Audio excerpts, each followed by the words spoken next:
Hello, hockey fans! You have found your way back into the neutral zone here on IE Sports Radio, your direct feed for all that is sports. The Olympic edition, the women's tournament is in full swing. We are just about to the quarterfinal round, and Team USA made a statement yesterday against Canada. We will be breaking that game down. We will be talking about what that means, what has impressed us about Team USA so far. Will there be a rematch? Who are we kidding? When will there be a rematch with Canada? We'll be breaking that down. The men dropped the puck on their Olympic tournament this morning with 2 games. We'll go through those.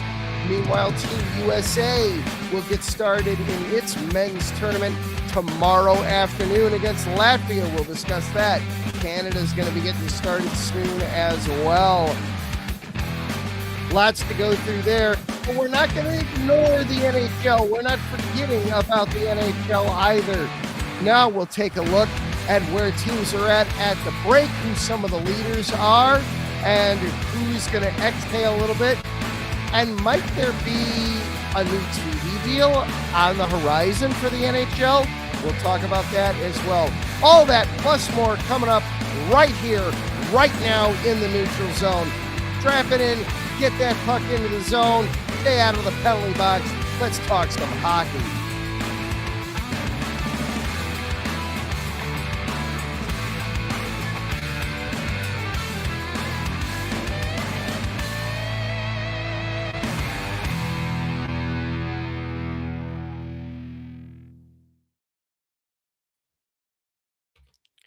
Hello. Good evening, one. Good evening, all. Welcome back into the neutral zone here on IE Sports Radio, your direct feed for all that is sports. I am Adam Karnick. He is Freddie B. We are pumped. We are excited. We are ready. Freddie, have you adjusted to the Olympic schedule yet? I'm going to tell you right here, being on the West Coast, it's tough. What 3 a.m. puck drops are a little too early or a little too late? Yeah, it's just I am having a hard time being able to watch a lot of the games with like the 7 a.m. starts and 10 a.m. starts between taking kids to school, and then that's when work starts, and I'm at a job where I'm not sitting at a desk. I'm out in the field, so yeah, I've been trying to catch as much live games as I can on my phone. Definitely keeping up to date and track, and I'm so excited. The women's is just so incredible. We're seeing amazing things right now, and the men's kicked off today, Adam. I am pumped. That's why I'm wearing my USA gear right now, because I want to talk some Olympic hockey. There we go. We will talk some Olympics, and the chat room bumping already. Our fellow show Apex to Asphalt, they are having some fun.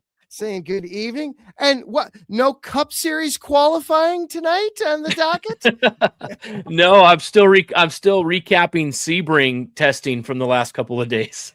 Now, since they're and Apex to Asphalt, the guys do a great job breaking down everything in the world of auto racing. I know that Daytona 500 is coming up. Since they're here, I'll just pester them real quick. I've been hearing commercials on the radio, but that sound like NASCAR is going to be on the CW. Can they really have fallen that the main broadcast is not on one of the major networks anymore? I must be hearing something for something not the main race. I can't believe it. I don't know the full NASCAR schedule, but I think they're on a list of channels. And CW, I was surprised to see that. I know they do have different series within NASCAR. So I don't know. Maybe I've touched a nerve. Uh-oh. There we go. All right. Well, you can catch my IndyCar on one channel, and that's Fox. Okay. Well, there you go. I don't want to dive too much off subject, but let's just say that my son who's, oh boy, about to turn 3. Right. If it has engines and wheels, he's all about it and fascinated by it. I showed him some of the auto racing last summer, and oh my goodness sake! But then again, I tried to find more to show him, and it was painstakingly difficult to try to. How do I find this to get to show him? So, hey, you know what? Monster trucks is a great way to start. And those are fun too, because there's probably one close by to you, and he's got for Christmas this year, his advent calendar were monster trucks and a track to put together and build for the monster trucks to race on. So, perfect. He's got the bug. He's got the still rather talk about NASCAR than the Rangers. Well, I would understand that, especially after the fire sale of that we saw last week, that we talked about last week, about the demise of Artemi Panarin being traded to the Kings, and the Rangers got fleeced on that deal. That's the short version of that conversation. Is the Rangers absolutely got fleeced. Well, the thing is too, Adam, that I said that night that I think the Kings would be able to get 3 out of 4 points in their back-to-back games, and they came away with the 2 worst stinkers of the season. So in an attempt that things were starting to turn around, it didn't go too well. But we will have him in the lineup, I think the 25th, when the club is back in town. So I'm excited about that. When stuff gets back to normal on the NHL side. Correct. All right. Well, without any further ado, now that we've killed enough time there, we do want to officially welcome you into the Neutral Zone here on IE Sports Radio, and we are very proud to be presented by Planet Jerky, premium brisket beef jerky, the jerky that's on a whole other planet. Be sure to go to planetjerky.net to place your order. Check them out. They are delicious. They are wonderful. You will enjoy them. So thank you. And then also we are brought to you by Vital Apparel, the brand that not only fits great, but also promotes and donates to mental health research. Go to vitalapparel.com. Use the promo code IESR at checkout. You get 15% off of your order. So thank you to the guys and gals over at Vital Apparel. And then IE Sports Radio, we are available for you on Twitter, where we've got some people watching the show live right now. We are available for you also on YouTube, where we've got people watching the show live right now. You can follow along at IE Sports Radio. We're also on TikTok as well. This show, you can follow along with us on Twitter. We are at IESR Neutral Zone. He is at Freddie B_sports. I am at Adam_Karnick. All right, so let's dive in. We don't have NHL scores to go through tonight. We do have a couple of games in the Olympic tournament that went on earlier today. The men's tournament officially started this morning, but I want to hold off on the men's tournament for a moment, because we are effectively through qualifying in the women's tournament. The women's tournament got a jump start. They actually started a week ago Thursday, before the opening ceremonies, and they have been busy. Team USA has been rocking it, and nowhere was that more evident than yesterday afternoon, our time here in the States, yesterday evening over in Italy, when they took on arch rival Canada and absolutely went to town. Yeah, started early in that game too, Adam. Yeah, I mean, right out of the gate, within the first 3 minutes, right? Bam, you had a goal for USA. Yeah, what a great start to this Olympic for Team USA women's hockey. They end up going 4-0 in the preliminary round pool play. What did you say they've outscored the competition by? Their goal ratio right now, 20 goals for. They have scored 5 goals in every game. They have given up 1. They are outscoring their opponents 20-1 in this tournament. 20-1. That includes yesterday shutting out Team Canada. It is the first time ever in Olympic competition that Team Canada's women's team has been shut out on Olympic ice. Yeah, I saw that stat, Adam. I was watching as much of that game as I could because I know that's a preview of what we're going to see in the gold medal, or so we might think. Yeah, man, what a lambasting Team USA put on them, scoring 2 goals in the first, 2 in the second, and then just rubbing it in with 1 halfway through the third. And Erin Frankel, the girl we've talked about all season long in the PWHL from the Boston Fleet, picking up her second shutout so far in these games and being the first U.S. goaltender to shut out Canada in Olympic play. Awesome. Come on. It is incredibly impressive. And I don't want to take anything away from Erin because she's been phenomenal in these Olympics. But it really has been a whole team effort. When you really dive into it, against Canada, they gave up a grand total of 20 shots on net. Most of those came in the third period. Yeah. They've in their other games, they have multiple times given up 12, 11, very low shot totals. The defense has done a terrific job of cutting down the pass angles, cutting down the shot opportunities. And it's basically been, this is going to be a little bit more of a basketball adage, but it's been one and done.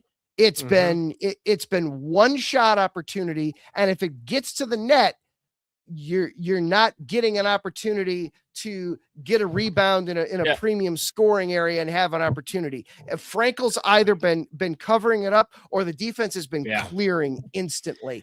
And Adam, we even talked about this when we gave our previews last week. Was I was leaning a little bit more towards Canada as being maybe the better team, possibly the team favorite to win the gold, obviously because of the depth that they had and the experience that they've had in international play. It's not, the U.S. has not shown any signs of weakness in their game at all. And I don't see how they cannot be the odds-on favorite right now. They've won the group already. And I think they're going to get a favorable matchup. I hope we get that Team USA, Team Canada, but Canada's going to have to go through their bracket with Sweden, who finished 4-0 in their group. So interested to see if they can even survive the Swedish women team. We'll see. Yeah, we don't have and that's actually, we'll go ahead and let's take a look at the bracket. We know who the 8 teams that will qualify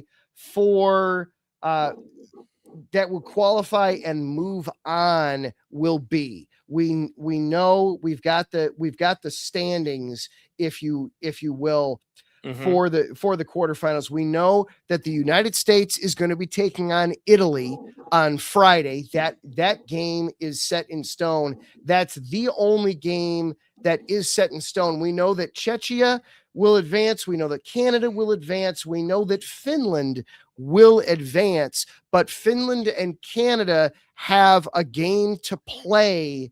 Correct. Have a game to play tomorrow, and that's going to finalize and determine the actual setup and the final matchups for the quarterfinal. Yeah, Canada can't finish any worse than second in the group behind the U.S. because Czechia has already played all 4 of their games. Finland, though, can jump Czechia with a win or an overtime win as well. So there's a lot at stake for the Finnish women. Canada, though, I think they settle at that number 2 spot in Group A. Well, if Finland beats Canada in regulation tomorrow, they both would have 6 points. You're absolutely right. I forgot their 3-point games. Yes, you're right, Adam. So if Finland won in regulation, they would then jump them, I would assume, because of the head-to-head, right? I've been trying to double check that. I believe that's correct. That yes. So Finland would jump up to number 2. Canada would be 3. Yeah. Czechia would be 4. Wow. 4. So that would affect things. Would affect things. So I still would feel confident in saying that we're going to have a rematch between the U.S. and Canada, but it could very well be in the semifinal. It might not be in the gold medal game. It could be the round. It could be earlier. Yeah, that's what's crazy about it. You know, we could definitely see that before. Yeah, but Team USA, fantastic. I haven't seen any weakness. Like I said, they're playing solid defensively. And they're getting the timely goals. This team has really come together in this short amount of time here for the Olympics. And I'm loving what I'm seeing out of the U.S. It's everybody has been scoring, you know. It's you're getting goals from you've got Caroline Harvey is tied for the tournament lead in overall points with Laura Klug, a Boston teammate of Erin Frankel when she's not skating for her native Germany. But at the same time, I'm looking at the top. You're in the top 15 skaters as far as points are concerned. We've got 1, 2, 3. We've got 8 U.S. skaters in the top 15 as far as points are concerned overall. As far as goal scoring is concerned overall in the tournament, we've got right now Thea Johansson of Sweden, Team Sweden, has 4 goals already in the tournament. She's plays collegiately for Minnesota Duluth. She's really good. I call her Auntie Tia. Because Tia obviously means auntie. So she's been really good on that Swedish team. Big power, very talented goal scorer there.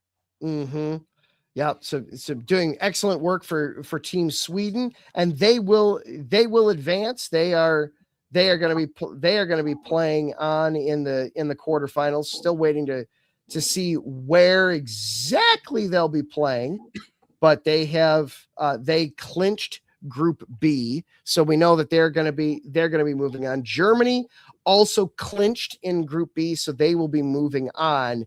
But we're still waiting for the group play to officially finish because we have Finland and Canada playing tomorrow. Finnish can finish tomorrow. Yes, so the Finnish can which I mean that's a whole other story that we should at the very least touch on briefly.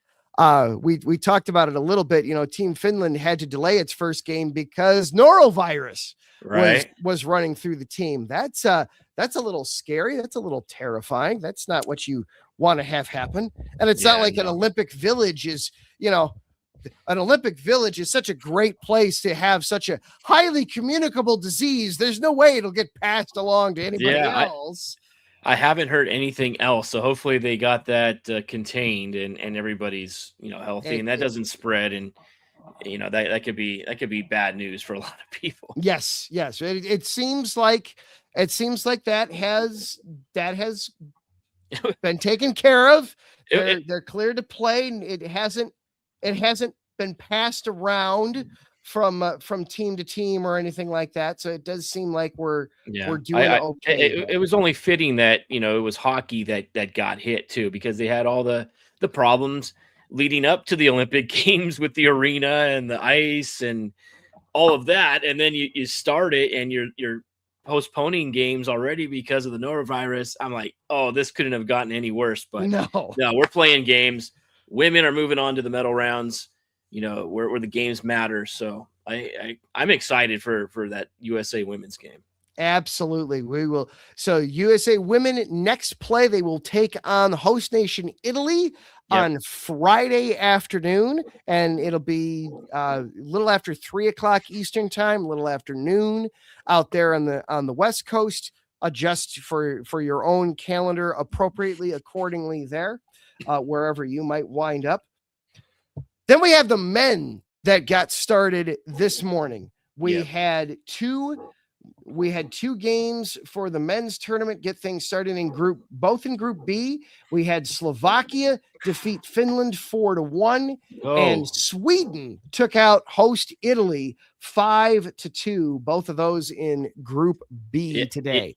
Adam, if we go back to the previews, I said Slovakia could be a surprise team, and it's crazy that game meant so much, and it's the first game to kick things off on the men's side. Is you don't want to lose a game in regulation.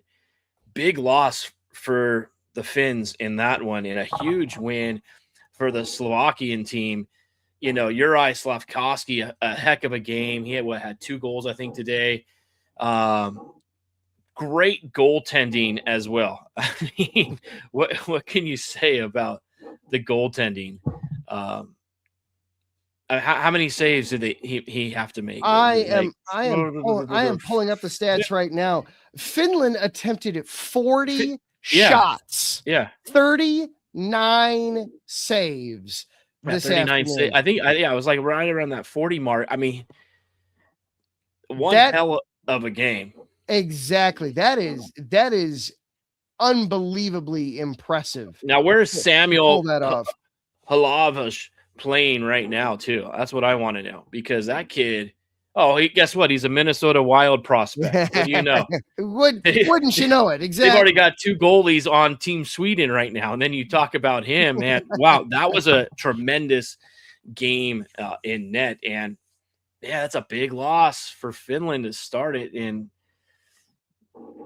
Not what the Finns were hoping for, certainly when they got started. When they got started on their tournament. I made that little GIF earlier today of UC Saros, that commercial. He says no goals, it says 3 goals. Yeah, he didn't look too good in that. So we'll see who they throw in there for game 2. Yep. And then in the other one, you had Sweden taking on Italy, and they weren't very kind to the hosts, putting a 5-burger up on them. 5-2, the final score there. You had Hedman, Zibanejad, Nylander, Forsling, and Landeskog. Everybody scoring. Yeah, but it was Luca Frigo who started the scoring for for Italy 4 minutes into the game. Yeah, I didn't even think they were going to light the lamp. I thought it was going to be about an 8-0 type of game, but they started the game off, got that first goal, and I was like, all right, this could be something here. Maybe this is the day of upsets. But Sweden, obviously, very strong team. They have the horsepower, and their guys manned up, and Gabriel Landeskog. Look at these guys and all the veteran leadership that they have. A lot of these guys have played international for such a long time. Victor Hedman getting a goal in there as well. He just started playing again for the Lightning a couple of weeks ago. So he's not even I don't even think 100%. And if he can get him 100%, that really helps the Swedes on the back end. It almost, for somebody like Hedman, this tournament almost feels like it's the ramp up period to get ready for the back half of the NHL schedule. Yeah. Oh my gosh. Yeah. It's not like the preseason where you play every, 3 of the 6 games in the preseason just to get your legs under you. Like, these are meaningful games, and what a kick in the pants it is for the Tampa Bay Lightning to have Hedman healthy and at 100% and in game shape and ready to rock and roll with that team already, Yeah, great. That will be a huge benefit for them. Then in the US, we've got USA taking on Latvia tomorrow. Yep. There's no way that this goes anything other than for Team USA, right? I mean, short of Team Latvia goes in and breaks everybody's stick while everybody's sleeping. Right. I mean, I expect this Team USA to come out and to dominate. Now, Latvia is not a pushover as well. They could be another one of those teams that get under your skin, and But it should be a pretty solid, convincing win for Team USA. They just announced the line combinations. I think they're official, but I do like what I'm seeing with the line combos. And I'm assuming tomorrow in net is going to be Logan Thompson. I'm sorry, not Logan Thompson. Connor Hellebuck. I'm assuming he's okay. I mean, it's either going to be him or Ottinger starting tomorrow, but I would think they would go with Hellebuck. I haven't seen yet for sure. Have you? I have not. So no, I'd like it personally. I'd like it to be Hellebuck, but Yeah. at the same time, it's the opener. He's primarily been Team USA's number one goalie. At the same time, you can go with just about any lineup tomorrow, and I think you'll be okay. Yeah. So these, I think you're going to be fine. So these are the lines right now. You got your top line of Jack Eichel centering both Tkachuk brothers on either side. I mean, that's deadly right there. And then you have Austin Matthews with Jake Getzel and Matt Boldy. Line number 3, Dylan Larkin with Kyle Connor and Tage Thompson. That line is going to bring a lot of size. All 3 of those guys can snipe. It's really the 4th line that's going to be kind of that grinding line. Brock Nelson, and then you have Jack Hughes and JT Miller on the wings there. Defensively, it looks like they're going to go with Quinn Hughes and Charlie McAvoy, Jacob Slavin, Brock Faber, and then Jake Sanderson and Zach Werenski. I believe that's what we're going to look at for tomorrow's starting lineup. I like it. Yeah. I like it. This team is starting to grow on me. I thought at first maybe they'd be lacking a little bit. Obviously, I thought Jason Robertson should have been deserving on this team, but I really like the group of guys, and I think it's magical, man. I started watching the Miracle documentary last night as well, just getting myself prepped for what's to come. Oh yeah, the Netflix documentary on the 1980 team. Yes. Well, I mean, we're 46 years ago. 46 years. 46 years now, which means the next Winter Olympics will be the 50th anniversary. Wow. Man, now that'll be a story for 4 years from now. That'll be some fun. That will be, but go back through that. But hopefully we will be talking about a USA team that will be coming off, will be defending a medal at that point in the French Alps, maybe even the gold medal, maybe even, we'll see. But certainly tomorrow there should be no concerns for the game tomorrow. Looking at the rest of Team USA's schedule real quickly, as I'm getting it pulled back up. So bear with me just a moment. There we go. Getting it pulled back up here. So they got Latvia tomorrow, then Saturday taking on Denmark, and then Germany on Sunday. That's the first 3 games of group play. Germany scare you the most out of those 3, probably? Yeah, definitely the most in this group. You never want to take your foot off the pedal. Germany, anytime you have Leon Draisaitl on your team, anything could happen. Exactly. But no, I think USA should take it. What do you think about the captain of being named of Austin Matthews? Do you think he was the right choice being named captain? I like it.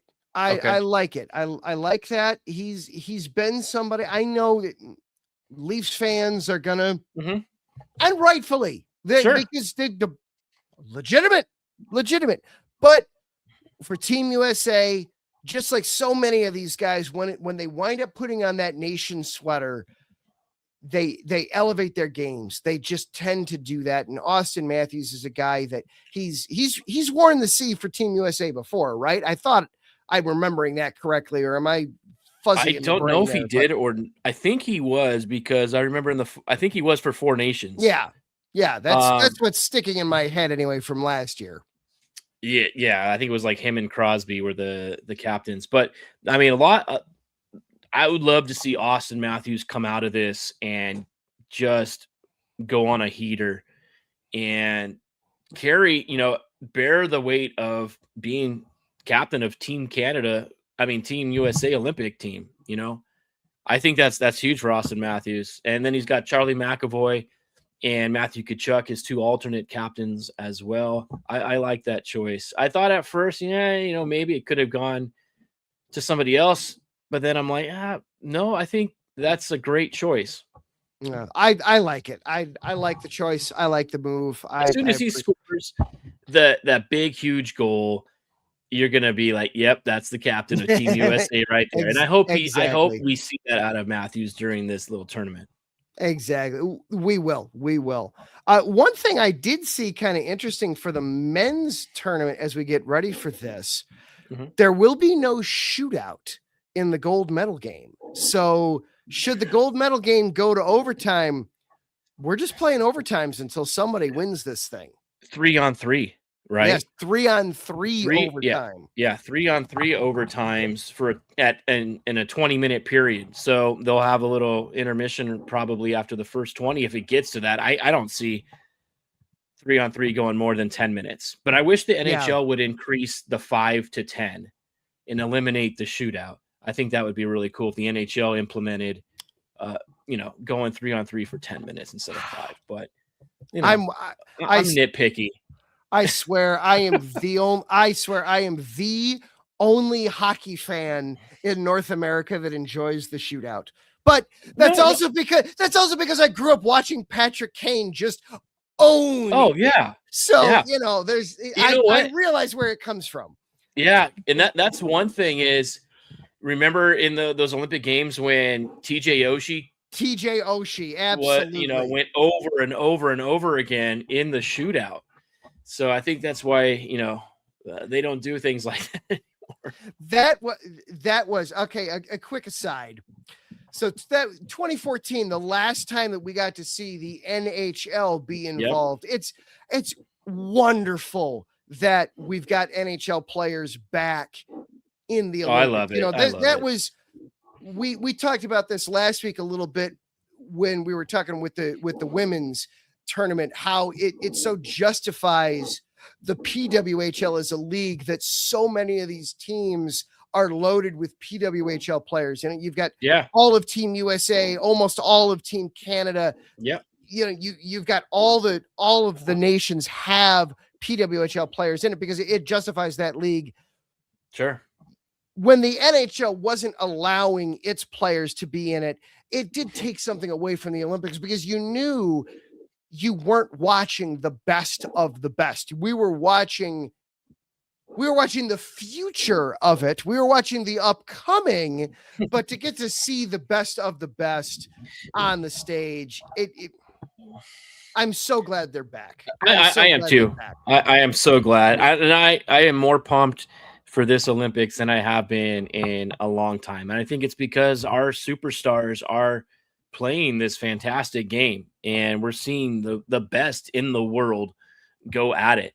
Adam, you know who the leading scorer was for the 2014 Olympics during pool play? During pool play? Yeah. I don't, but I will wager a guess for the sake of entertainment.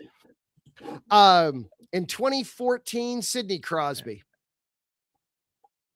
No, not in 2014. It was actually Phil Kessel. Oh my God. Okay. All right. 5 goals, 3 assists.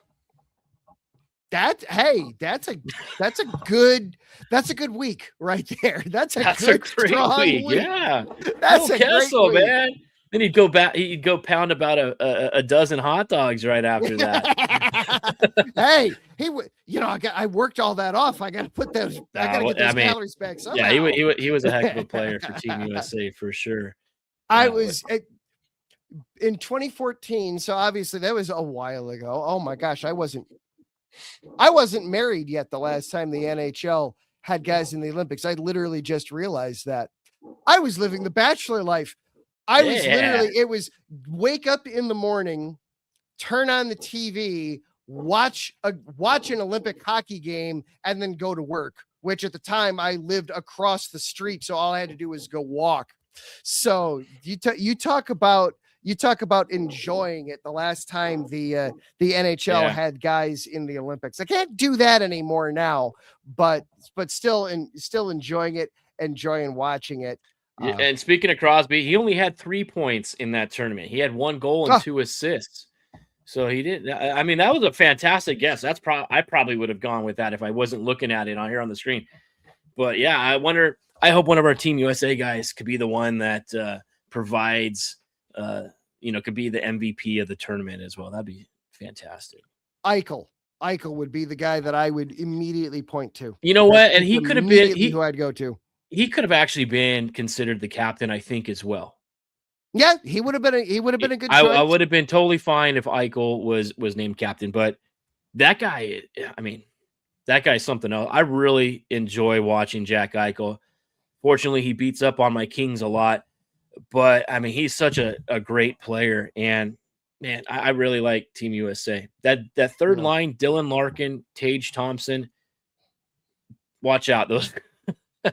That's gonna be fun. It is. It's going to be a line that is going to bring the energy, bring the physicality to the ice. It's going to be a good time. Before we turn ourselves away from the Olympics, I do want to go back to the game yesterday real quickly between USA and Canada, and I do want to give some credit where it's due and some notes. Little bit of notes. Canada was playing without Marie-Philippe Poulin. A lower body injury. I think had this been an elimination game, she probably would have played. But let's face it, Team Canada was already assured a spot in the qualifying round. Yeah. Not that seeding's not important in this, but Canada didn't need to have it, and it did have a little bit of an interesting feel yesterday where it's USA versus Canada. Of course they're going to take it seriously, of course they're going to come after each other, but it wasn't as high of energy because they both knew they're probably going to end up meeting each other. Yeah, exactly. Neither team really needed it yesterday. It was a feeling out process a little bit. At the same time, though, that's a Team USA wanted to win that game, and they did. Yes. So they may have that extra momentum. Whereas, Canada, there's never a good loss, but that game really didn't mean anything. One team was going to finish number 1 and number 2. It's just because they were in the same group.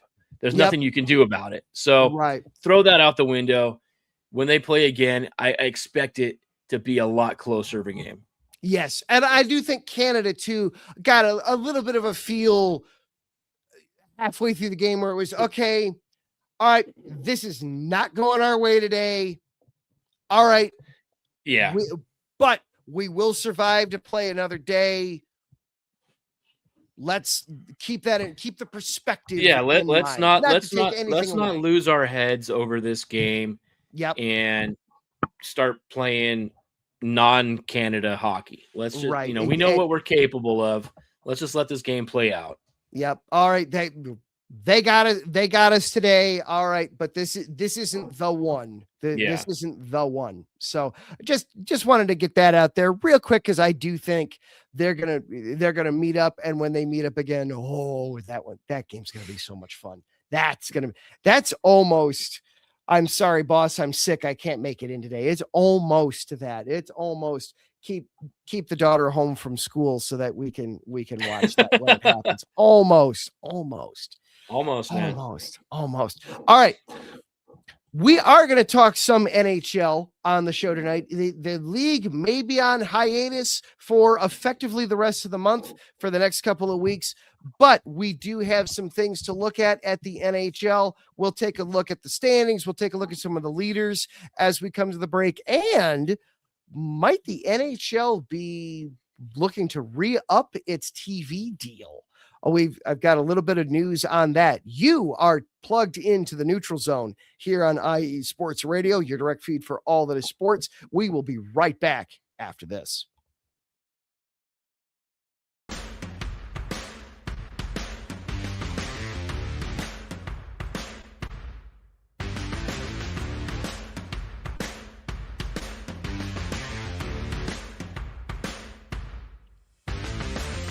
IE Sports Radio fans, this show is brought to you by Planet Jerky Premium Brisket Beef Jerky. Planet Jerky is the official jerky of the 2022 California League champion Lake Elsinore Storm, Single A affiliate of the San Diego Padres. This all brisket jerky has gluten-free options, contains no MSG, no sodium nitrate, is low in sugar, and high in protein. Go to their website at planetjerky.net and follow them on Instagram at Planet Jerky. Planet Jerky, the jerky that's on a whole other planet.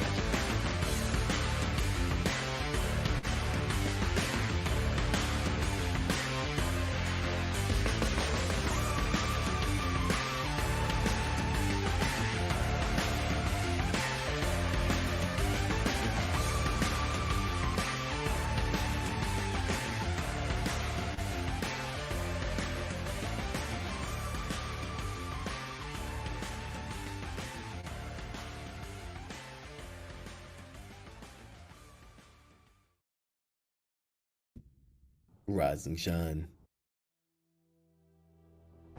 It's 4 a.m. The stars are still out. The sun is beneath the horizon, but it's time to punch in and go to work. The comfort of your warm-ups turns into the grinding out of your reps as the clinking and the clanking of the plates create a symphony of euphoria. There's no other feeling like it. Earn it, burn it, and take what's yours. IE Sports Radio has proudly partnered with Vital Apparel, a brand that not only fits great, but also promotes and donates to mental health research. Use our code IESR to get 15% off their comfortable and inspiring gym wear and help them on their amazing journey to support mental health. Go hard, take part in your iron therapy, and be strong. Because when your mental health is as strong as you are, there's no telling how far you'll go.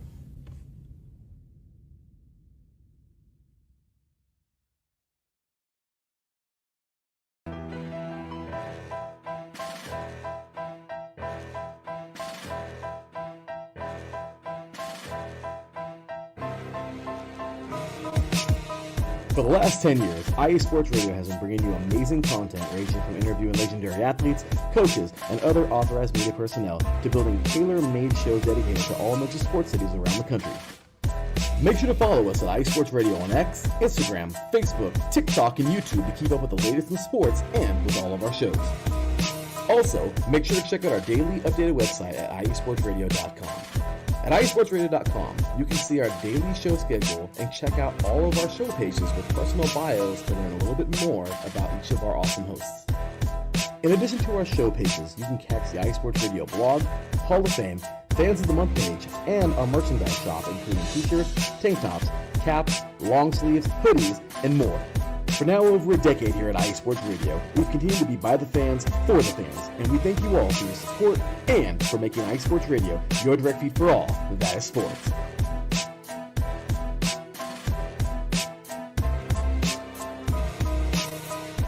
And welcome back on into the neutral zone here on IE Sports Radio, your direct feed for all that is sports. He is Freddie.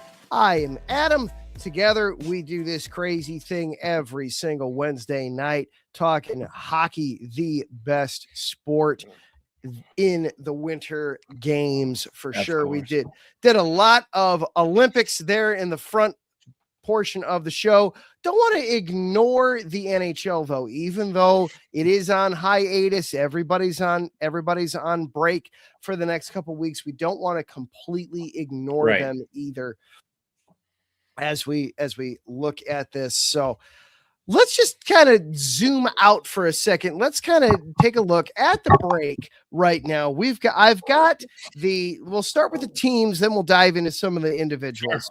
Yep. You've right now the Atlantic Division. Tampa Bay's sitting at the top with 78 points, 6 points in front of Montreal and Detroit, both tied at 72.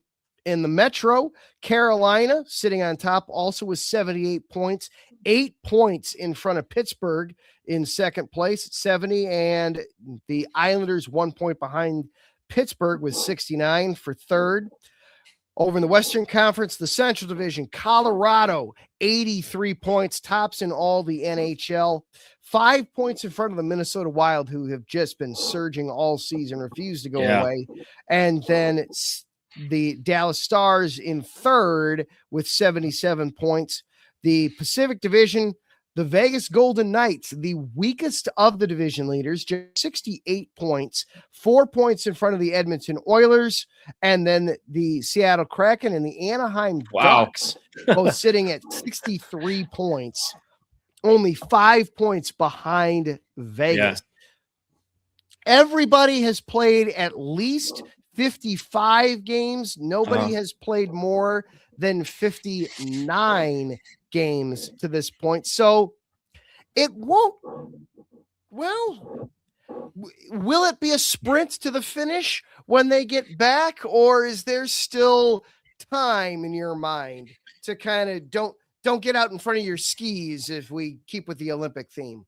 I don't know. The way the season started and the frenetic pace that it has continued to go all season long. I mean, I don't know. I think this is just a breather, and then it's going to be a sprint to the finish. There are so many teams still at stake of a potential playoff spot. Nothing is sealed yet. I mean, obviously Tampa Bay and Carolina are the top two teams in the Eastern Conference, and then you have what Colorado's done, and then Dallas and Minnesota. That's kind of locked up already. The Pacific Division is still a free-for-all, and you have Anaheim, San Jose, and Seattle all right there in the picture as well. Edmonton isn't playing great. They ended the break on a 3-game losing streak. And then you still have the Kings, who knows what the hell's going on with them this year. It's been one of the most frustrating seasons as a fan, but we did land Artemi Panarin, so maybe that can boost the team and add them to the mix in the Pacific Conference. But I don't know, Adam. I think it's going to be a sprint to the finish, and then there's so many surprise teams playing really good still right now. You got the Pittsburgh Penguins with 70 points, second in the Metro Division. They finished last year with 80 points. They're 10 points shy of where they finished last year. And in our preview earlier this season, we kind of thought, you know what? I think the Penguins are going to be better. I don't think they're quite there. They're proving us wrong. Same with the Boston Bruins, who were terrible last year, and they're having an awesome season as well. They're, with 69 points. They're in a wild card slot, or they're fighting for a wild card spot right now. The wild cards, as we sit here right now in the East, you have Buffalo and Boston would both have the wild card Buffalo. Spots. Who would have thought the Sabres would be in the playoffs? Yeah. And then in the West, it's the Mammoth and the Ducks sitting in the wild card spot right now. You could have offered me just about any wager possible and said, the Ducks are going to be in the playoffs. And I said, I'll take, no. I'll take the other side of that bet. Thank you very much. I'll take some easy money there. There's no way I would have had the Ducks making the playoffs this season. And to be fair, they're only 3 points in front of the Kings, but True. The fact that we're at the Olympic break, even discussing the Anaheim Ducks and playoffs in the same sentence conversation, that's impressive. You're totally right, Adam. And what I've seen from the Ducks when they are on their hot stretches, they're a really tough team to play against. They can score. They get that good goaltending from Dostal. They have the young guys on defense. They've had, long winning streaks followed by long losing streaks, followed by long winning streaks again. Consistency is their thing. Now, if they start off the break and go on one of those, 4 or 5 game losing streaks, will they have the fortitude to continue and finish the fight that they've been fighting so hard this year? Utah, on the other hand, who's in the other wild card spot, I kind of thought that they would be there at the end of the season. Arizona was doing good things. And then last year with the move to Utah, you started seeing the pieces come together. Then they made a couple of nice pickups in the offseason, like JJ Peterka. Utah, pretty good darn team. And Vejmelka in net leading the league in wins. I don't really think that's a surprise, but the Ducks definitely. And then it's just not them. I mean, Seattle's in third in the Pacific right now. I thought they'd be at the bottom. A lot of things are still topsy-turvy, upside down, surprises going on in the NHL. It'll be interesting to see how the teams come out when they helps if I turn my microphone back on. Okay, I thought I was having issues again. And I had a great thought, and there it went. Well, no, please do share, because this is good stuff. It requires me remembering. It went out and it's gone. It's in the void. You were talking Ducks. No, I was just saying it's amazing how topsy-turvy the NHL has been to this point. And what's up is down, what's left is right. It's going to be really interesting when we come back out of the Olympic break to see how the teams regroup and how they recharge. As we get closer to the end of the Olympics, we'll reset that and kind of restart it. I like the Jets, for instance, President Trophy winners, and now they were at the bottom of the league this year, and then they had a little run. I was like, yep, I think they're going to turn it on. And then they've been back to being, terrible. So I think their run is over.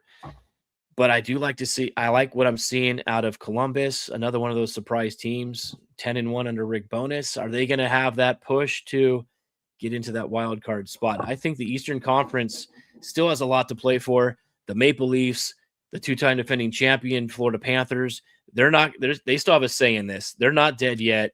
You're right. Maybe they get Barkov back, then they get Seth Jones back. We'll see what happens, but the Panthers aren't going to go down easily. They're 8 points out of a wild card spot right now. Yeah. I think, and we'll get into this more as we get ready to reset a little bit. But what concerns me with Florida, just from a numbers standpoint, is not so much the points; it's the sheer volume of teams that they also have to jump. It's not only do they have to get hot; you need so many other teams to come back down to you a little bit. So you need teams like Ottawa, who's surging right now, to. And the Flyers, they're both ahead of the Panthers in the standings right now. Way too many teams you got to leap over. You just have to focus on winning the games at hand and then let everything else fall into play. And if you end up in the spot at the end, you do. I mean, I hate to go back and look at, what could have been, that game, you blew a 3-0 game, or, you lost that game in overtime. Those are going to come back to haunt you. They are. All right, let's take a look at some of the individual leaders for just a moment. At the Olympic break, I'll give you the top 5 in points leaders in the NHL right now. You've got Leon Draisaitl with 80, Macklin Celebrini with 81, Nikita Kucherov with 91, Nathan MacKinnon with 93, and then Connor McDavid. Good grief, Connor McDavid, darn near 100 points at the Olympic break. Connor McDavid, 96 points at the Olympic break. Those are your point leaders, and then your goal leaders at this point. Now there's a bunch of them all tied for third. We've got five guys tied for third. So I'll do the top 3, but put whatever asterisk next to that you want to. Sure. All with 32 goals. We have Morgan Geekie. We've got Cole Caulfield, Matt Boldy, Jason Robertson, and Kirill Kaprizov, all with 32. Pretty sure. Yeah. Go ahead. Then Connor McDavid coming in second with 34, and Nathan MacKinnon, 40 goals already on the season for Nathan MacKinnon, having just that outstanding season with the Colorado Avalanche. Quinn Hughes is currently your leader for time on ice by a minute and a half on average in front of Zach Werenski. Man, Mules, man, they'll pay. What are they averaging over about 27, 28 minutes a game? Quinn Hughes is averaging almost 28 minutes of ice time a night. He is at 27 and 51 seconds. Werenski, just a paltry 26 minutes and 21 seconds. My goodness. That's Quinn Hughes is getting 3 extra shifts out there, man. What's wrong with you? Yeah. You've also got Miro Haskinen. Yeah. Miro Haskinen just under 26 minutes. Moritz Seider of Detroit, 25 and 39 seconds. And Ivan Provorov, 25 and 23 seconds. Cale Makar outside the top 5, but he's, 25 minutes of ice time a night, still getting the job done. Sure. Yeah. No complaints there. Goalie wise, we've got 2 goalies tied at the top for wins. We'll call it the top 5 because there's 5, but all of them are tied at wins. You've got John Gibson and Jeremy Swayman tied at 22, Jake Ottinger and Brandon Bussey both with 23, and then Vasilevsky and Vejmelka both with 27 wins at this point in the season. Goals against average, Andrei Vasilevsky is currently your leader. But the top 5, Scott Wedgwood, 2.3, Devin Cooley, 2.27, Mackenzie Blackwood, 2.25, Brandon Bussey, 2.16 for Carolina. Man, he's up there, man. He may be up there for a Vezina, Adam. He's 23 and 3 and 1 on the season, and second in the league in goals against average. I mean, I didn't expect this from him at all, and just fantastic what we're seeing out of him in Carolina. If Carolina can figure out how to keep the puck out of it, much like Edmonton, this is my exact same argument with Edmonton. Yeah. So mix and match. Feel free to mix and match. If Carolina can figure out how to consistently keep the puck out of their own net, look out. Look out. The Hurricanes can cause damage in the NHL if they can just figure out how to not give up goals. It's not really that, because they are one of the top 5 defensive teams in the league, and they've only given up 163 on the season, and they're a very suffocating team on defense. They allow less than 20 shots per game to the opposition. I think the league average is around 26 to 30, and a lot of teams only end up in the teens against them. They really know how to shut you down. They ended the break on a great note. They shut out the Rangers 2-0 in MSG. Well, who hasn't been shutting out the Rangers in MSG this season, though? Let's be fair. Let's call a spade a spade there. Yeah, keep going with the stats, and then I want to point something out to you. Absolutely. I'll do one more here on the goalies, and then we'll have some fun. Top 5 save percentages in the NHL at the Olympic break. Coming in at number 5 from the Islanders, Ilya Sorokin, a 916 average. Mackenzie Blackwood from Colorado, also with a 916. Philip Grubauer of Seattle coming in also with that 916 saves against average. So some good stuff there from those guys. Andrei Vasilevsky, a 920 save percentage. You know, that goes right along with his goals against average down there in Tampa Bay.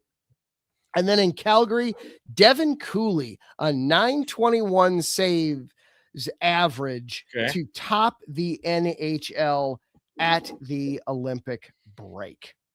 All right. Well, Devin Cooley doesn't really play as many games as Dustin Wolf does in Calgary. So, but I mean, that's still a great stat. You want to have a high save percentage, a 921. That's fantastic. You just rattled off Vasilevsky, the top in wins, the top in goals against, and now he's second in save percentage. This is him of old. This is him from 3 or 4 years ago when Tampa Bay won their back-to-back cups. This team, he's got to be the front runner for the Vezina at this point. I think right now, I think it's been up and down between about 3 to 5 goalies so far this season. But Vasilevsky right now, and the way Tampa Bay just plays, if he can continue this, it's hands down he's going to win the Vezina. The only relevant one statistic there that I guess you could quibble about with Vasilevsky is he hasn't faced as many shots, but he dealing with stuff. So I know he's just so good, back there, and he had a not as good of a season as we expected of him the last 2 years, but this year he's really risen to the occasion.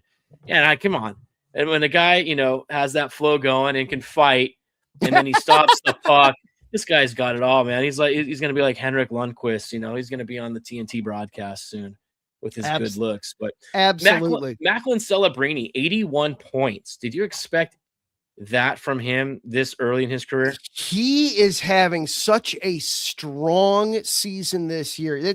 This is okay. I'm gonna say this, and now I'm doubting myself. Sophomore season for Celebrini, right? I'm not missing a season in there somewhere. What a sophomore year for Celebrini. He's having a terrific year. The game, they had a game against the Blackhawks right before the break that did not go their way. We were kind of hoping it was going to be future against future there with Bedard and Celebrini. Didn't quite work out that way, but still Celebrini's been having a terrific year, very deserving to wind up with the Team Canada and playing over there in Italy. He's settled down. He's figured out the league, He understands how to play in the NHL night in and night out. It's almost like he plays the game in slow motion. Like it's everything just comes to him at a level that is so elite. Like only the guys like McDavid and Crosby can play like that. That his vision, the way it's a very special player. Main reason why the Sharks are where they're at so far this season, and the rejuvenation of the San Jose Sharks. I mean, they're getting good attendance numbers again. They're playing meaningful hockey again in San Jose. We haven't seen that in a long time. A long time. Yeah. A long time. Long time. It's good to see that back. And in Southern California with the Ducks as well. But Evan Bouchard, he takes over right now as the leading defenseman in points. He has more points than Cale Makar, 63-62. He's also a plus 11 on the year for the Oilers. I mean, he doesn't really bring anything defensively, but those Bouch bombs from the blue line, especially when they're on the power play, just get out of the way, because he fires that puck on net and he finds Draisaitl, McDavid, and Hyman. He's a really good offensive player, but it just doesn't have it on the defensive side. But Evan Bouchard's up there. I'm quite shocked that he's leading the league right now for defensemen. Yeah. The top five, just focusing on the defensemen. We lost Freddie there for a second. Just focusing on the top five defensemen for a second. We've got point wise, Quinn Hughes and Cale Makar both tied at 57. Lane Hutson at 58. Zach Werenski at 62, and then Evan Bouchard at 63. We've got. Sorry, don't know what happened. Back. That's okay. We got you back. That was the important thing. So who is Celebrini the guy that is kind of been the most impressive to you through this point? Yeah, I think so. I try to watch. He's almost must see TV when the Sharks are playing, because he's that skilled of a player, and at his age, 19 years old, I mean, he's got so many. His future is so bright. He can lead this franchise and this organization for the years to come. And it reminds me, I say it all the time, but he reminds me exactly of what I saw out of Sidney Crosby. Crosby had Lemieux to start his career. Celebrini didn't have any star players really in San Jose that he could rely upon, but Joe Thornton and Patrick Marleau, those guys have been a huge help to him, and with his living arrangement and how he's accepted, living in San Jose and all of that stuff. And huge, you got two Hall of Famers that have basically raised him the last couple of years as well. So Celebrini is a hell of a player. I didn't think he was going to be this good this early, though. Yeah, it's been, if you're a Sharks fan, you've got to, in some ways, you got to be breathing a sigh of relief as, oh, thank God, he's starting to look like the guy that was hyped up all last year when they took him. So Well, yeah, you look at the number ones of other recent years, and especially the guys that were in, the Rangers had drafted with Lafreniere and Capo Caco. Those guys just didn't pan out, right? Right, exactly.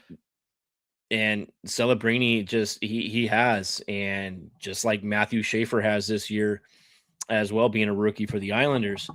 Those guys are a dime a dozen, and now we got a huge crop of kids coming in this next year. Gavin McKenna, he could be your next future number one overall pick. So as long as he continues to not get into fights while he's off the ice. Save the fighting for on the ice. I do want to do one little quick shout out to my Blackhawks. At the Olympic break, the Blackhawks do have the best penalty kill in the NHL at this point. That's great. 5.7%. We'll take it where we can get it. Their power play, on the other hand, barely in the top 20. A far cry from the Oilers at top, with 31% of their power plays converting, because Bouchard just breaks the goalie's arm when he shoots it. I know. But I mean, go back to Chicago, very similar to what we've seen out of Pittsburgh. Chicago only had 61 points last year, and they're at 53 this year. So progress. Slow, incremental progress. Yeah, but they've had their moments, but very good, and the future does look bright again for them as well. If Bedard and Nazar can stay healthy and get on a little bit of a roll here in the back half, we could see a push from them. I don't think they're going to quite get there, but I mean, if they can get to 70 points this season or mid 70s, that's a win for the Blackhawks, considering where they were before. Absolutely. I'll take it. All right. We got one more short story here, and then we'll wrap it up. This came across. I became aware of this from Awful Announcing. Okay. That the NHL is looking at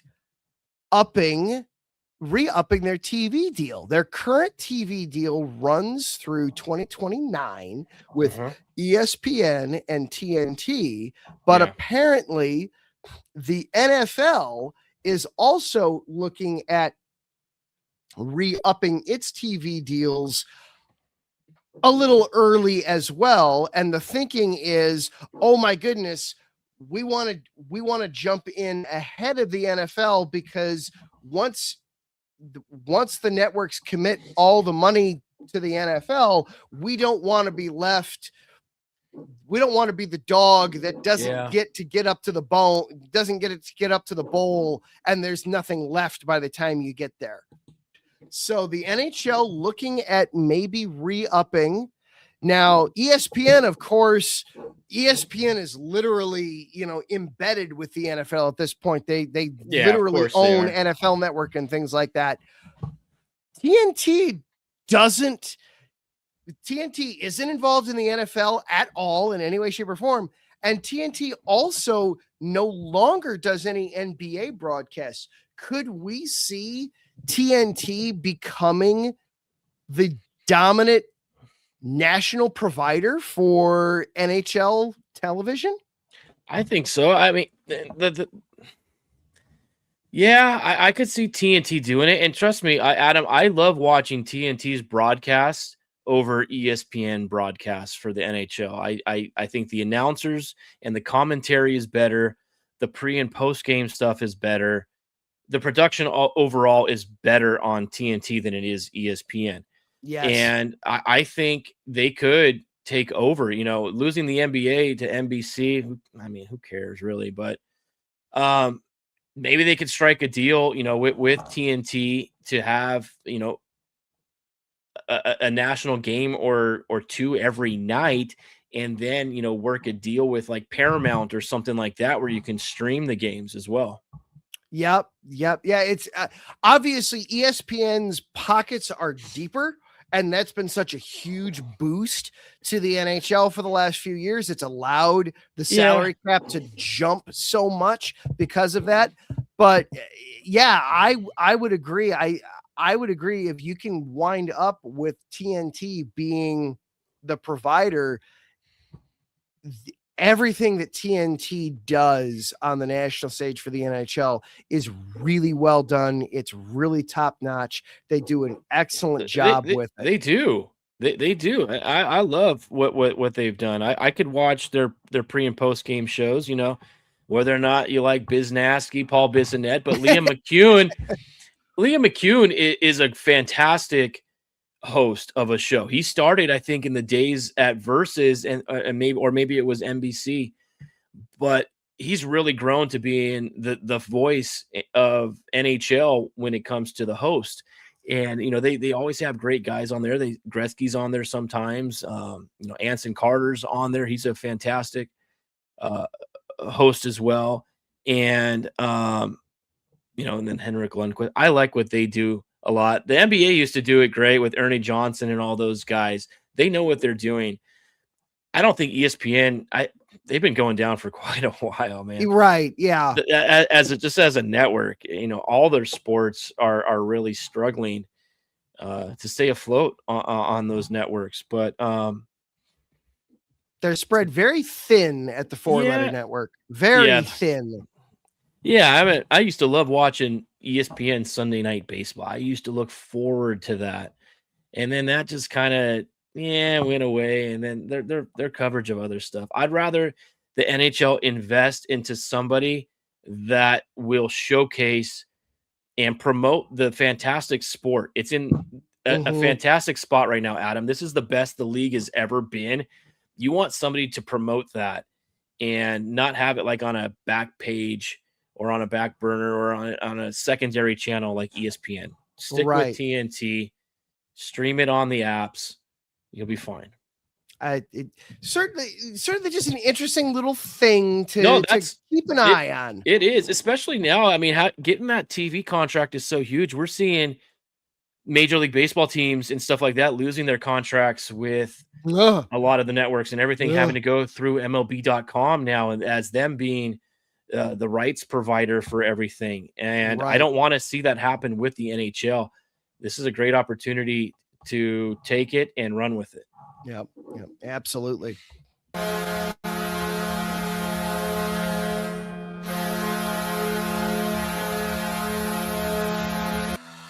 All right, that is going to do it for our show here this evening. Thank you so much again to our sponsors, Planet Jerky Premium Brisket Beef Jerky, the jerky that's on a whole other planet. Go to planetjerky.net to place your order. I personally would recommend the Volcanic Jalapeno, but all their flavors they have are really tasty. They're very good. You will enjoy it. Be sure to check them out and follow them on Instagram at Planet Jerky. Thank you also to Vital Apparel, the brand that not only fits great, but also promotes and donates to mental health research. Go to vitalapparel.com. Use the promo code IESR at checkout.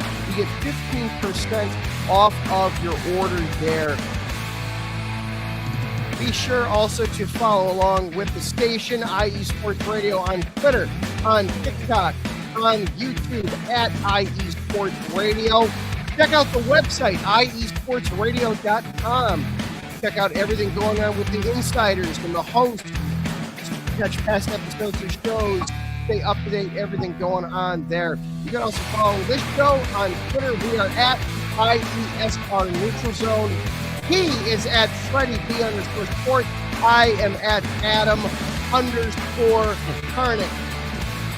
Thank you to Larry B, the czar and overlord of all things IE Sports Radio, for all the hard work you're doing behind the scenes there. It does not go unnoticed, nor is it unappreciated. Thank you to everybody that watched the show tonight across YouTube and Twitter. Thanks for interacting with us, and thank you to everybody that will be watching the show later on YouTube on the replay as a podcast. We really appreciate you guys being here. Next week, we will know what the gold medal game is for the women. We will know who is qualified for the quarterfinals for the men. We will be breaking that down, see how far Team USA is getting, who's looking good, who's looking hot, who's ready to wear those medals. and bring home the gold. We'll be breaking all that down, plus whatever else comes across our way next week. You got something you want us to talk about? Hit us up at IESR NutraZone on Twitter. Send it our way. Until then, have a great night, everybody. We'll see you next week. Good night, everyone. USA.